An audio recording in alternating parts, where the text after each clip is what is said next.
গরিব হয়ে জন্মানোটা পাপ নয়, কিন্তু গরিব হয়ে মৃত্যুবরণ করাটা পাপ। তাই আমাদেরকে স্বপ্ন দেখতে হবে।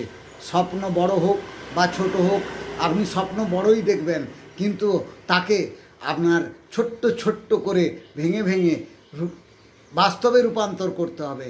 তা আপনি কিভাবে করবেন? আপনি এলআইসি করতে পারেন। একটা এলআইসি করুন বা দুটো এলআইসি করুন, ছোট্ট ছোট্ট করুন, দীর্ঘমেয়াদী করুন। দেখবেন একটা সময় আপনার কিছু জমা টাকা জমে যাবে, আপনার উদ্বৃত্ত টাকাই জমে যাবে, আপনি বুঝতে পারবেন না। তাই আমরা সেই ছোট্ট ছোট্ট জমা করে করে একটা সময় আমরা ভালো কিছু করতেও পারবো।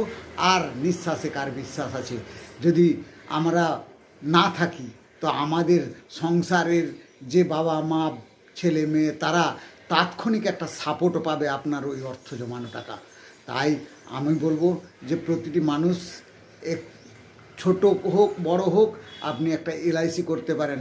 দেখবেন আপনার অবর্তমানে সেই যে ঘাটতি বা সেই সময় যে আপনার পরিবার যে সমস্যার মধ্যে পড়ে, সেই সমস্যা আপনার জমানো টাকা দিয়েই তারা কিন্তু আবার ছন্দে ফিরতে পারবে। তাই আমার মতে যে স্বপ্ন আমরা দেখব, স্বপ্ন পূরণ করব, কিন্তু ছোট্ট ছোট্ট ভেঙে ভেঙে স্বপ্নটাকে আমরা একদিন বাস্তবে রূপ দিয়ে দেব। তাই প্রতিটি মানুষকে বলবো এলআইসি করতেই পারেন।